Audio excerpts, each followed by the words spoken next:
Kita akan melanjutkan ke pembicara yang kedua, yaitu Dr. Hermanto Triyuno, spesialis obstetrik ginekologi konsultan, yang akan mempresentasikan topik pemakaian progesteron untuk partus prematurus. Waktunya kami persilakan, monggo Dr. Hermanto. Jadi yang terhormat Prof. Samsul, guru saya, mohon izin nanti saya tidak bicara PIS dan PFBF, tapi saya akan bicara lebih ke epidemiologis dan klinis, Prof. Nggih, para guru besar, para sejawat sekalian, Assalamualaikum warahmatullahi wabarakatuh. Saya akan menjawab, tadi sudah jelas sekali di Prof. Samsul memberi secara detail progesteron itu. Saya akan menjawab pertanyaan ini, ada slide nomor 5 ya. Jadi sampai di mana kita ini tentang? Jadi tentang partus prematurus ya. Jadi slide kelima dulu. Nah, jadi kita mulai sekarang. Ini abstraknya sudah panjenengan terima semua. Kemudian ini Norwich November 2020. Meskipun suplementasi progesteron nampaknya cukup efektif, tapi bukan panacea itu ya. Panacea silver bullet ya. Partus prematurus terlalu kompleks untuk ditangani untuk hanya satu saja ya. Dan juga kekurangannya begini, kalau semua KKB itu kelahiran kurang bulan ya. PKB persalinan kurang bulan. Risikonya kalau diberikan suplementasi progesteron yang tadi dianjurkan per vaginam adalah 20%. Nah, rate-nya itu berkurang 0,01%. Kalau ditambah dengan cervical length itu 0,02. Jadi memang tidak bisa tunggal suplementasi akan menyebabkan perubahan yang luar biasa. Selalu kita multiple way, beberapa cara yang kita lakukan. Ini sudah. Nah, penjelasan saya ini nanti akan tujuannya adalah ini 4 aja. Kemudian batasan persalinan ini sudah kita paham semua. Ada yang ini 28 di atas 28 minggu ya sekarang. Kalau kurang itu ekstrim. Mungkin sekarang jadi abortus itu karena masuk kurang dari 1 kilo. Besarnya masalah. Setiap tahun ada 15 juta bayi ya. Dan cenderung meningkat. Ini data di dunia dan Amerika. Terutama ini data di Indonesia kita kurang punya banyak ya. Beliau ini merupakan pembunuh anak kurang dari 5 tahun. 1 juta kematian di tahun 2015. 3/4-nya dapat dicegah dengan biaya yang terjangkau. Ini di garis bawahi dengan biaya yang terjangkau ini luar biasa ini. Pada 184 negara itu rate-nya adalah 5-18%. Dulu di Indonesia pernah dikaji 7%. Mungkin makin meningkat sekarang. Dan di Indonesia di Rumah Sakit Dr. Sutomo itu sepertiganya. Dan banyak yang indicated, bukan spontanis. Kalau di barat malah banyak yang spontanis. Pengobatannya sampai sekarang belum memuaskan. Ini merupakan masalah besar untuk kita. Sehingga kita arahnya nanti ke screening dan mungkin melalui scoring atau dengan intervensi identifikasi dan modifikasi faktor risiko. Yang terbaru adalah dampak jangka panjang. Dampak jangka panjang pada ibunya. Nanti kita bahas secara khusus ini. Sehingga merupakan masalah besar ini partus prematurus di dunia ya. Ini buku-buku yang dari WHO, dari Berkela, dan kami mencoba juga menyederhanakan, mudah-mudahan berhasil. Peran progesteron tadi sudah dijelaskan oleh Prof. Jadi untuk membantu di kehamilan muda, rescue tadi, corpus luteal rescue, kemudian mempertahankan uterine quiescence ini ya, terus mengurangi apoptosis. Mungkin ada juga imun respons tadi sudah disebutkan juga oleh Prof. Ada 4 mekanisme terjadinya preterm, paling sering mekanisme ya, common platform ini bukan penyebab. Ya. Penyebabnya kita belum tahu. Tapi yang terjadi adalah ini, tentunya kita sudah paham, mulai dari stres, kemudian adanya infeksi atau inflamasi, kemudian ada perdarahan dan distensi yang berlebihan. Patogenesisnya luar biasa rumitnya. Ini pada satu yang paling sederhana ini. Yang di jurnal lain tambahan jelimet lagi, berat ya.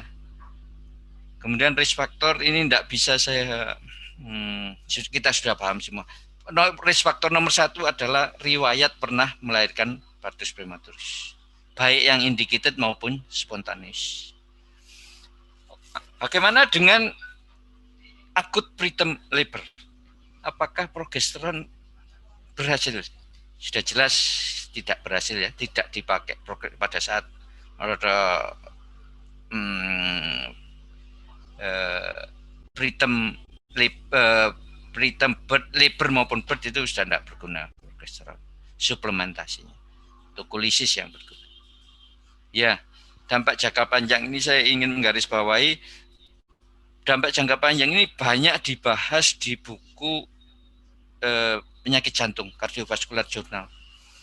Dan dapat disimpulkan bahwa tidak cuma preterm itu untuk ibunya lahirnya gampang, tapi dampaknya 10 tahun lagi dia mengungkap atau menyebabkan ibunya kena cardiovascular disease, mengherankan ini. 5 tahun terakhir ini jurnalnya begitu banyak tentang ini. Jadi sampai di mana kita, sampai di sini kita ini ya, jangka panjangnya sekarang sudah kedetek bahwa wanita-wanita yang dulu itu terhindar dari cardiovascular disease selama masih ada estrogen progesteron, sekarang ternyata tidak ya, sama-sama bisa terlindung, tidak terlindung dari cardiovascular disease. Meta-analisisnya sudah jelas ini ya, 10 cohort tadi dalam 12-35 tahun postpartum terjadi ischemic heart disease, stroke, dan cardiovascular disease secara overall. Di Swedia 2,5-4 kali lipat peningkatan risiko ischemic heart disease dalam 10 tahun ke depan. Dampak jangka ini yang all cause mortality-nya juga begitu. Jadi preterm yang sebetulnya tidak ada masalah ya selama ini ternyata berdampak pada ibunya 10 tahun lagi sampai 40 tahun kemudian. Semakin muda bayi yang dilahirkan semakin berat ibunya, semakin awal ya, makin berat itu, meningkat secara bermakna ya. Kemudian farmakokinetik ini sudah dijelaskan oleh Prof.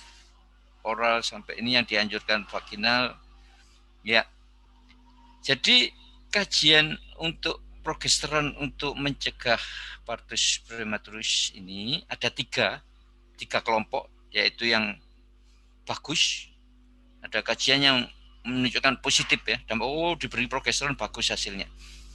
Itu MACE pada 495 ratusan, kemudian yang di Brasil juga ratusan, kemudian ada 3 ini dari laporan dari Robinson dan Norwich sampai 30% penurunannya.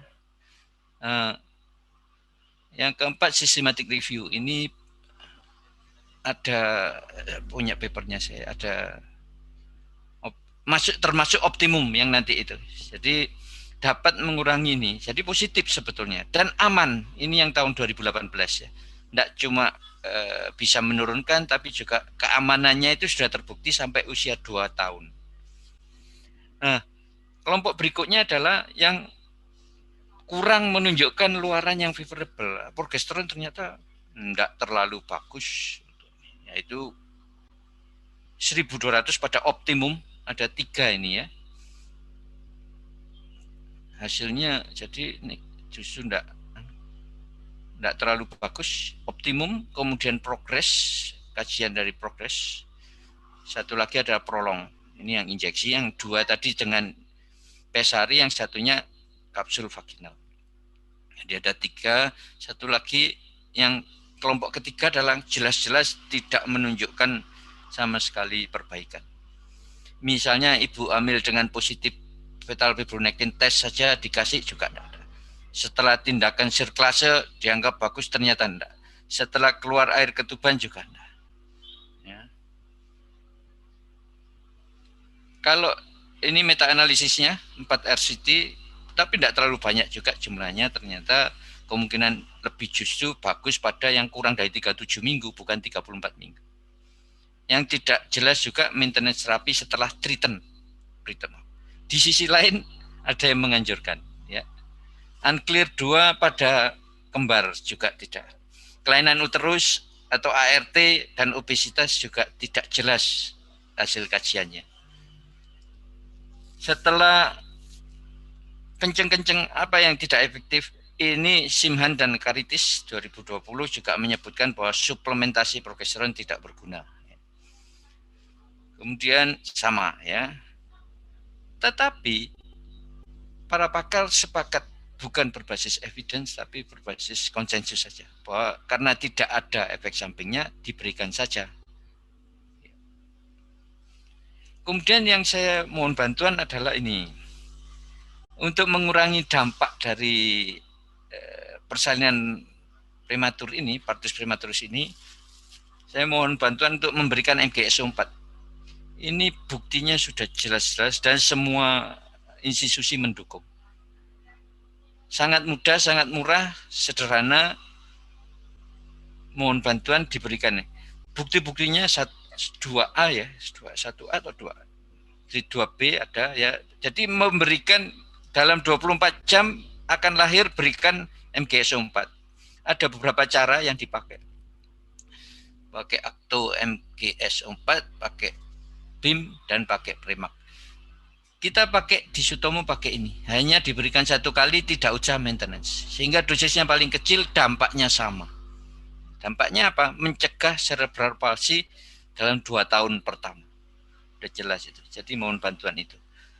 Pemberian MGSO4.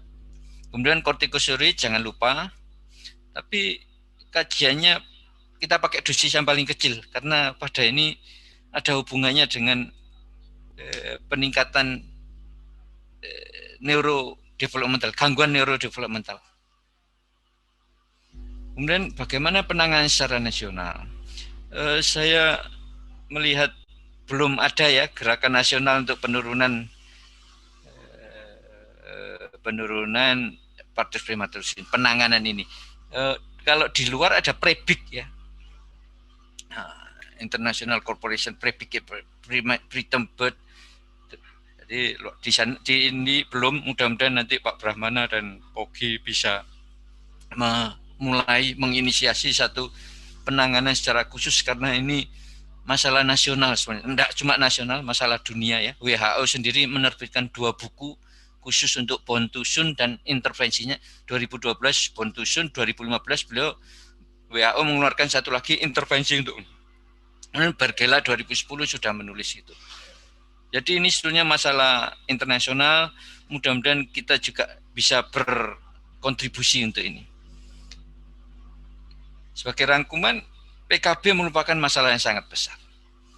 Dampak jangka panjang untuk ibu yaitu penyakit kardiovaskular 10 tahun ini sudah terbukti ya. Begitu banyak kajian yang menjelaskan bahwa kalau ibunya melahirkan bayi prematur 10 tahun kemudian bisa kena cardiovascular disease. Kemudian penanganan masih kurang memadai. Kenapa? Karena patofisiologinya sangat rumit. Obat-obatannya juga masih belum ketemu. Jadi nantinya kita akan tidak cuma progesteron, tapi juga screening, kemudian identifikasi dan modifikasi faktor risiko, kemudian pemberian MGSO4, pemberian antenatal corticosteroid, kemudian kangaroo care, masuk neonatal intensive care unit, dan mungkin diperlukan surfaktan yang mahal. Tapi yang dianjurkan di luar adalah kangaroo, kemudian identifikasi dan modifikasi faktor risiko, dan progesteron yang masih terjangkau. Surfaktan dan NICU sudah mahal. Ya. Jadi ini merupakan masalah multijalur. Ya. Tidak bisa satu intervensi tunggal akan menurunkan semua. Jadi progesteron masuk salah satu, meskipun bukti-buktinya masih kontroversi, tapi tetap bisa diberikan karena keamanannya. Ya, jadi nantinya yang akan kita diskusikan itu adalah di sini ya. Bukan persalinan kurang akut, tapi ini sudah ditangani setelah lahir, sebelum lahir, persis hari-hari terakhir itu. Kemudian untuk akut ini malah kombinasi antara tokolisis dan kortikosteroid. Untuk progesteron sudah enggak. Nah, screening dan identifikasi faktor risiko, misalnya cervical length pendek, riwayat yang pernah melahirkan, ini kombinasi beberapa itu baru diberikan suplementasi progesteron, kemudian ada penanganan waktu persalinan. Ya, itu dari saya, mudah-mudahan bermanfaat. Mohon bantuan untuk menangani ini karena preventable dan kita bisa berbuat sesuatu, mungkin dari lokal dan mungkin dari nasional. Assalamualaikum warahmatullahi wabarakatuh. Waalaikumsalam warahmatullahi wabarakatuh. Matur nuwun Dr. Hermanto, terima kasih banyak presentasinya.